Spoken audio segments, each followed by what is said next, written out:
입니다. 자유한국당 새 원내대표죠. 나경원 원내대표가 어제 국회의장이랑 다른 당 원내지도부 찾아가서 인사했습니다. 당장 임시국회 열어서 뭐 합의할 법안들이 좀 있는데 서로 관심 있는 법안은 여야가 다르지만요. 잘 될지 모르겠습니다. 내가 아는 나경원 원내대표는 어떤 사람입니까? 같이 보정활동 해보셨잖아요. 과거 이해창 총재 시절에 입당해서 특보도 하고 이제 비례대표 의원을 지냈죠.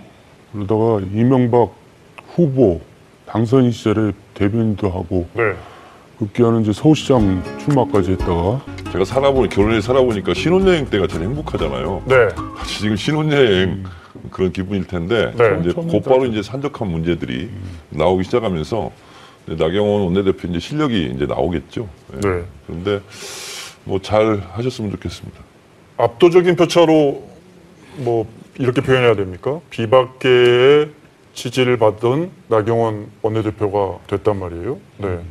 이건 원내대표고 이제 한 두어 달 있으면 당대표 뽑을 건데 이 여세를 몰아 친박이 이렇게 당대표도 가져갈 수 있습니까? 왜냐하면 자유한국당 내 여전히 의원 수로는 친박으로 분류되는 어제 홍문종 의원은 수당 당을 지킨 사람이라고 표현해달라 하시던데 그분들이 더 많거든요. 그건 어떻습니까? 저도 이렇게 큰 표차가 날지는 몰랐어요. 2배 차이 났어요, 거의. 이렇게 큰 표차가 난 것은 아무래도 이제 친박 성향 의원들이 조직적으로 밀어주기를 한 것 같아요. 화면 왼쪽에는 정책위 의장 정영기 의원입니다. 근데 제가 봤을 때는 정치 시장으로 비교를 하면 친박주는 사실상 폐기되거나 퇴출된 건데 모든 분들은 우회 상장이다. 저는 이제 편법 상장이다. 이렇게 얘기하고 싶은데 어쨌든 친박에 이제 올라탄 거죠, 지금. 그러면 나경원 원내대표가 왜 상장이다. 저는 이제 편법 상장이다. 이렇게 얘기하고 싶은데 어쨌든 친박에 이제 올라탄 거죠, 지금. 그러면 나경원 원내대표가 과연 친박으로부터 자유로울 수 있을까? 이런 생각이 들고 그렇다면 사실상 친박인데 나경원 원내대표는 행보도 그렇고 언행도 그렇고 근데 당대표까지 친박이 됐으니까 원내대표가 당대표는 건 비박 아니냐. 그런데 제가 봤을 때는 그것도 세가 워낙 차이가 나면 그거 안 통할 것 같아요. 그래서 전당대회도 친박이 밀어주는 후보가 되지 않을까. 그럴 가능성이 있다. 그럴 가능성이 있어 보여요. 그러면 또 저희가 지금까지 이야기해왔던 게 이제 홍준표 전 대표가 의외로 세다. 또 오세훈 전 시장도 물론 강력한 후보로 언급되고 있는데 그러지 않고 그 두 분은 누가 봐도 비박이라고 분류할 수 있으니까. 잘 아시는 분이 말씀해 보세요. 그러니까요. 근데 이제 친박이 일단 다시 득세를 했지만은 대표 경선, 전당대회는 또 국민 경선 여론조사가 반이거든요. 그러니까 이제 아무래도 시대 정신에 안 맞죠. 친박에 다시 부활하는 거는. 그리고 친박 후보가 그렇게 개인적으로 이렇게 두드러진 후보는 또 없어요. 눈에 띄는 후보는 그렇게 안 보여요. 뭐 황 전 총리가 입당한다면 모르겠는데. 그래서 그거는 또 다른 얘기다. 저는 그렇게 봅니다. 그러니까 나경원 원내대표도 사실상 친박이라고 볼 수는 없었잖아요. 그렇죠. 근데 이제 당 나가려고 했다가 그렇죠. 거 아니에요. 친박과 다시 이제 연대를 한 거 아닙니까? 그러면 홍준표 전 대표도 친박과 연대할 가능성이 있고 또 본인은 또 인지도라는 강점이 있기 때문에 그러면 친박 성향 의원들은 홍준표 당대표와 연대하면서 우리를 보호해줘라. 뭐 이렇게 서로 이해가 맞아서 연합할 수도 있지 않을까. 알겠습니다. 한 두어 달 있으면 그 결과가 나오겠네요. 앞서 나경원 원내대표가 친박은 아니지만 친박의 지지를 받았고 친박의 영향이다 이렇게 말씀하셨는데 당장에 이제 내일쯤 원래 토요일 날 나온다다가 내일 당협위원장 교체 자유한국당의 쇄신안이 나올 것 같습니다. 그러면 이제 어느 국회의원은 당협위원장 자리를 뺏기는지가 이름이 나올 텐데 벌써 나경원 원내대표는 거기에 대해서 부정적이더라고요. 어떤 이야기 했나 보니까 지금이 쇄신안을 내놓을 땐가 뭐 이렇게 이야기해버리더라고요. 이렇게 되면 이제 그 쇄신안 내놓는 건 큰 힘은 없는 겁니까? 어떻게 되는 겁니까? 그러니까 이제 친박이 다시 등장하면서 뒤죽박죽 돼버린 셈이에요. 사실 인적 쇄신을 했어야지 되거든요. 그래야지 떠나간 중도 또 건전한 보수층이 돌아오는데 그게 이제 돌아오기 힘들게 생겼어요. 친박들이 다시 득세를 해서. 근데 이제 또 인적 쇄신이 사실 제가 확인해 보니까 내일은 아니고 주말에 한다고 그러더라고요. 15일 날. 근데 나경원 원내대표가 또 최고위원회에 들어가게 되거든요. 거기서 이제 친박의 입장을 대변하기 시작하면 얘기가 복잡해지는 이제 그런 양상을 띠겠죠. 어제 홍문정 의원 이 자리에서 바로 네, 이 자리에서 네. 뉘앙스는 그 비대위에 우리가 여러 차례 이야기를 했는데 비대위가 그럴 권한이나 있나 이런 식으로 아예 그냥 말씀해 버리시던데요. 짐 싸서 이제 집으로 가야 된다. 뭐 이런 얘기도 하고 아, 그러니까 일각에서 비대위원장. 예, 네. 비대위원장 그렇게 네. 얘기하는데 사실상 김병준 위원장은 지금 뭐 힘이 많이 빠졌죠. 그리고 이제 네. 원내대표가 새로 뽑히고 그래서 자유한국당은 이럴 것 같아요. 좋은 게 좋은 거 아니냐. 뭐 우리가 남이가 다시 한번 뭉쳐 잘 해보자. 이런 분위기는 이제 뭐 있는 것 같아요. 네. 그런데 김병준 위원장이 왜 왔나 그러면 존재 이유가 뭐지? 대중들은 이제 그렇게 묻는 거죠. 네. 그래서 당협위원장을 어쨌든 지금 없어요. 다 사퇴를 했기 때문에. 네. 그러면 관리하는 사람은 다시 당협위원장이 되고 수리를 하는 사람들은 이제 시쳇말로 이제 잘리는 건데 네. 이게 살생부는 건데 네. 이게 살생부죠. 이게 살생부라는 것은 어디나 폭풍전야고 시한폭탄이고 살떨리는 일이죠. 네. 근데 그런 일이 벌어진다면 아니 내일 모레 나온다는 거 아닙니까? 네. 빠르면 내일이라도 나옵니다. 그러면 자유한국당은 그러다가 쪼개지는 거 아니냐 또 이렇게 내용 속으로 들어갈 수 있죠. 아니 근데 그래봤자 전원책 조광특위 위원회 했던 전원책 변호사 말은 그래봤자 한 20명인데 그 중에서 이미 뭐 당원권 정지돼 있고 저 감옥 가 있는 분들도 있고 하니까 뭐 큰 폭은 아닐 거다 했는데 그래도 어찌됐건 분명히 몇 명은 나올 것 같습니다. 그게 이제 뭐 하루 이틀 사이에 나옵니다. 나오면 그분들은 이제 현역 의원인데 당협위원장 자리를 뺏기고 사실상 나가라 이런 말인데 근데 앞서 말씀드린 것처럼 2달 있으면 새 당대표를 뽑습니다. 정치인에게 제일 중요한 건 뭐 당협위원장 뺏긴다고 해서 국회의원 자리도 날아가는 건 아니니까요. 새 당대표 와서 그분이 공천에 관여할 거 아닙니까? 제가 여쭤보고 싶은 건 내일 나오는 또는 모레 나올지 모르는 살생부가 그게 과연 영향력이 있느냐, 결정파가 되느냐 이거죠. 반 정도는 타격을 입죠. 살생부에 들어가면은. 네. 근데 그 어쨌든 김병준 비대위나 김용태 사무총장은 또 개인 정치 생명이 달려 있어요. 여기서 아무것도 안 하고 끝나면은 정말 뭐한 말로 바보가 되는 거가 되거든요. 그러니까는 칼은 빼야. 예, 어떻게든지 뭐 결과는 보여줘야 되는 또 그런 중압감이 있는 거죠.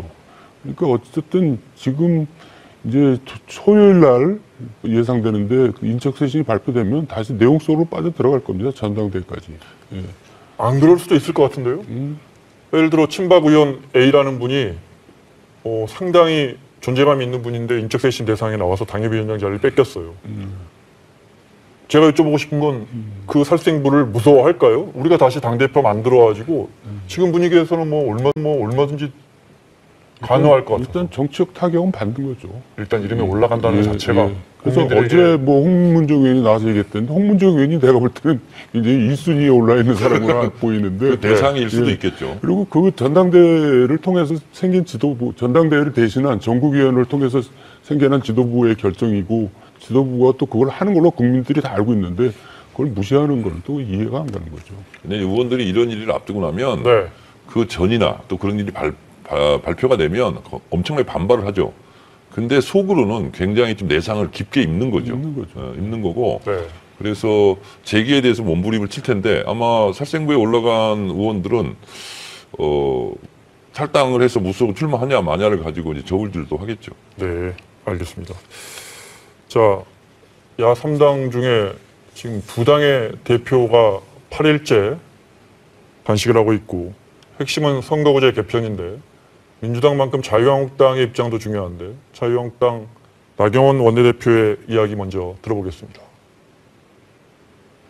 이러한 연동형 비례대표제 같은 경우에는 실질적으로 의원 정수 확대 없이는 이루어지기 어려운 부분이 있지 않습니까? 이러한 부분에 대한 국민 정서가 과연 공감해 주실 수 있는지 이러한 부분이 있기 때문에 전체적으로 저는 조금 부정적이다 이런 말씀을 드릴 수 있을 것 같습니다.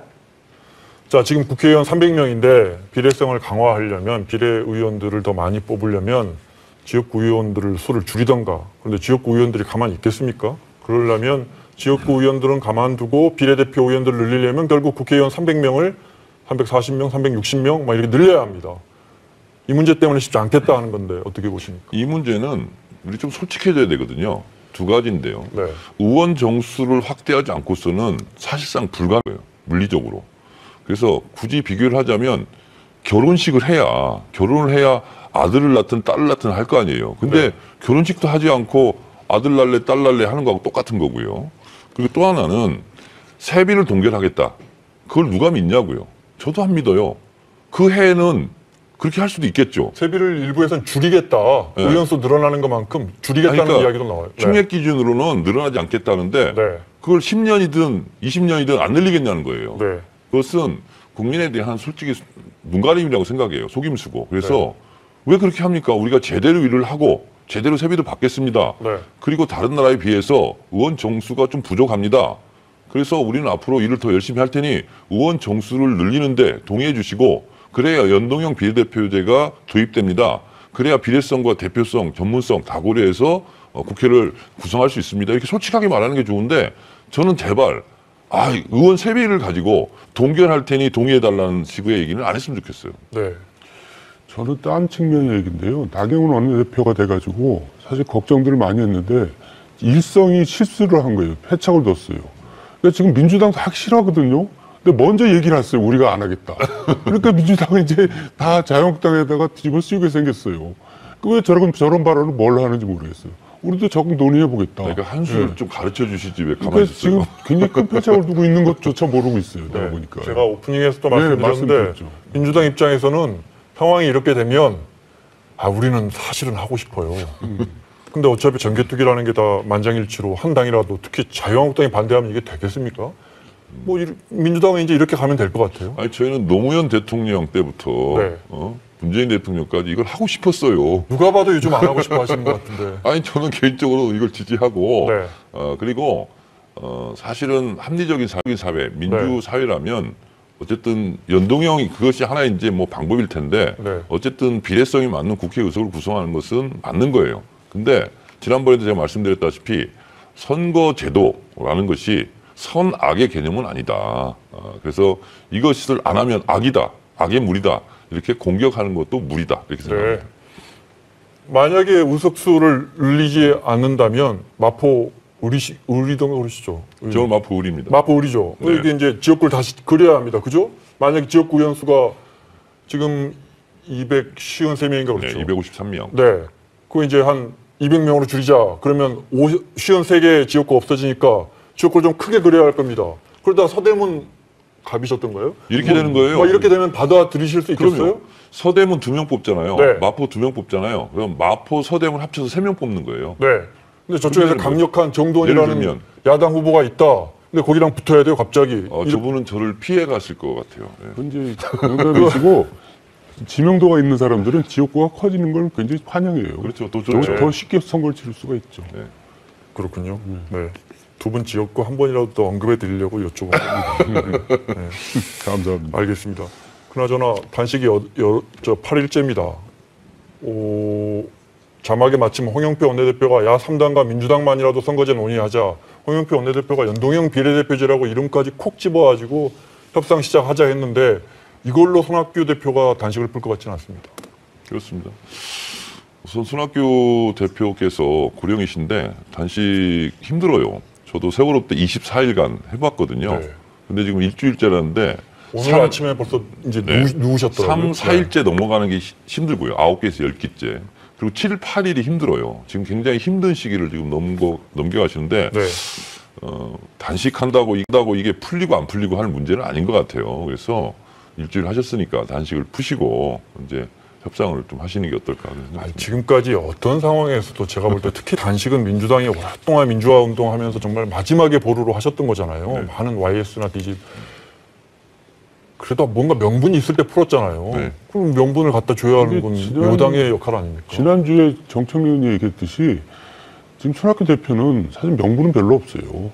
그러니까 민주당이 있을 때 대표로 있을 때 전동형 비례대표라는 얘기를 한 번도 해본 적이 없거든요. 근데 소수당 대표가 되니까 저 얘기를 하시는 거예요. 그러니까 일관성이 없는 거죠. 그러니까 당략을 위해서 주장하는 게 아니냐라는 이제 반론이 제기가 될 수가 있는 거죠. 그래서 명분이 없는 단식은 사실 힘듭니다. 그러니까 우리 김영삼 전 대통령이 유명한 명언을 남겼어요. 최병렬 대표가 단식할 때 굶으면 죽는다 이렇게 그러니까 이제 그만두셔야죠. 근데 이제 이런 생각이 들어요. 정도원 의원님께서 말씀하시니까 손학규 대표가 그러면 왜 민주당 대표였을 때는 그런 주장은 안 하고 지금 바른미래당 대표잖아요. 지금 바른미래당은 원심력이 막 작동하고 있어요. 당 소속당 의원들이 막 탈당 뭐 움직임도 있고 소문도 네. 있고 그러니까 당을 일단 지켜야 되는 거예요. 민주평화당도 그렇고요. 그렇습니다. 네. 그렇기 때문에 사실상 생존 전략이에요.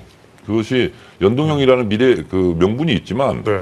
속 사정은 그런 게 있다라는 걸 국민들이 모를 리가 없죠. 알겠습니다. 그건 알겠는데 박지원 의원도 그러시고 손학규라는 사람이 호락호락 단식을 접을 것 같지는 않단 말이에요. 근데 그게 아유 저분이 그렇게 과거에 이것저것 논리적으로 따져보나 명분으로 봤을 때 단식할 명분이 없으니까 그냥 두는 게 맞습니까? 그럼? 근데 어쨌든 손학규 대표로서는 그게 협치입니까? 단식을 함으로써 네. 어쨌든 존재감은 지금 뭐 부각시킨 것은 있는 거죠. 알겠습니다. 이재명 지사 이야기하겠습니다. 이재명 지사 이야기하겠습니다. 민주당 특히 저 표창원 의원이나 정청래 의원님이 매우 싫어하는 질문들입니다. 네. 당에서 안 쫓겨났어요? 어떻게 보십니까? 이제 본인이 셀프 징계를 자청을 한 거고 당이 이제 수용한 모양새인데 사실상 당원권 정지가 된 상태이죠. 그리고 6개의 당직을 이제 내려놨어요. 네. 그거는 국민들 입장에서는 그런 당직이 뭐 있었는지도 모르겠고요. 아니, 그게 그러니까 중요한지도 모르겠습니다. 국민들 시각에서 보면 그게 별거 아닐 수 있어요. 근데 어쨌든 본인이 참석해야 될 회의에 못 나갑니다. 네. 자격이 없어서. 그러니까 국민의 관점으로 본다면 국민권 박탈이에요. 그 당연직 뭐 당직이 있나 보죠. 그렇습니다. 지사나 이런 분들은 그렇습니다. 네. 그러니까 예를 들면 중앙위원이라든가 이런 걸 네. 이제 다 못해요. 그래서 회의할 때 이제 문자가 안 갑니다. 몇 월 네. 며칠 날 회의가 있으니까 참석해 주십시오. 그 문자가 안 가요. 네. 그러니까 김경수 지사도 안 가겠네요. 김경수 지사도 김경수 이제 다 당연히 안 내려놓겠다고 가죠. 했으니까. 네. 네. 그건 의미가 있다 이 말씀이신가요? 그러니까 국민들이 봤을 땐 별거 아닌 것 같아요. 네. 그러니까 이것은 피선거권, 선거권 네. 이것이 없어졌다 이렇게 생각하면 돼요. 당 안에서 벌어지는. 네. 제가 여쭤본 건 쫓겨나지 않은 거에 대해서 평가를 여쭤보는 겁니다. 그러니까 당의 입장은 제가 취재를 해보니까 네. 1심 재판까지는 좀 두고 보자. 그리고 본인이 어쨌든 무죄를 주장하고 있고 네. 그리고 셀프 징계를 했으니 그때까지는 한번 기다려보자. 그래서 1심 판결이 또 분수령이 될 것 같습니다. 네. 이재명 지사 출당 조치시키면 그 다음에 자유한국당이나 야권에서 그러면 똑같이 기소된 김경수 지사는 왜 출당 안 시키냐 또 이런 이야기까지 번질까봐 이런 것도 좀 우려할까요? 그래서 그 부분은 크게 고려되는 것 같지는 그렇지 않고 않고, 네. 본인이 어쨌든 셀프 징계를 해서 네. 당이 수용하는 모양새를 취한 것 같습니다. 어쨌든 정말 놀라운 생명력이에요. 대통령까지 끌어들이면서 싸우고 그러다가 결국 저렇게 선방을 하고 말한 얘기는 좀 수면 아래 가라앉을 겁니다. 이제 재판 그 결과 나올 때까지는. 그러니까 본인으로서는 굉장히 선방을 하고 지금 지사직을 이제 제대로 수행할 겁니다. 그러면서 네. 이제 다시 반전의 기회를 노리겠죠. 그런데 이제 1심 재판이 어떻게 될지 이제 저도 선거법은 모르겠는데 빨리빨리 진행됩니다. 네. 그렇습니다. 그러니까 빨리 재판을 하고 네. 그래서 뭐 녹록치는 않은 상황이에요. 사실은 본인이 이제 급한 불은 껐지만 네. 어쨌든 재판에 또 임해야 되니까요. 네. 여기 나오시는 그 법률가 분들이 유죄 가능성에 대해서 상당한 가능성을 이야기합니다. 네. 지켜보겠습니다. 저것 때문에 대통령 지지율이 높게 지지율이 너무 유지됐고 높아졌고. 예, 네. 피해를 많이 본 거죠. 네. 하태경 의원은 아니에요? 하태경 의원. 저는 홍준표 대표를 생각했는데 네. 그래요? 아니 도움은 안 되고 굉장히 피해를 많이 줬죠. 자유한국당에서요? 자유한국당에서요. 네. 의외의 답변이십니다. 알겠습니다. 하나만 더 보겠습니다. 올해 가장 모범적으로 의정 활동을 한 국회의원들을 그동안은 기자들이 뽑았는데 이번엔 현역 의원님들까지 해서 함께 뽑았습니다. 백봉 신사상 대상을 심상정 의원이 받았습니다. 네, 심상정 정의당 의원이 받은 건 처음이라고. 예. 네, 어떻게 평가하세요? 받을 만한 사람이 받았죠. 그러니까 이제 기준이 있거든요. 네, 정직성, 사회 국민에 대한 헌신, 의회민주주의 실천, 네. 정치적 리더십, 언어 구사. 그 중에 정직성을 제일 높게 평가하더군요. 예, 정직하게 느껴지죠. 신뢰가 가잖아요. 동의하시고요. 축하드립니다. 심상정 네. 의원님. 이게 민주노동당부터 시작해서 지금 정의당 그러면 좀 투쟁적인 이미지이기 때문에 네. 백봉 신사상에는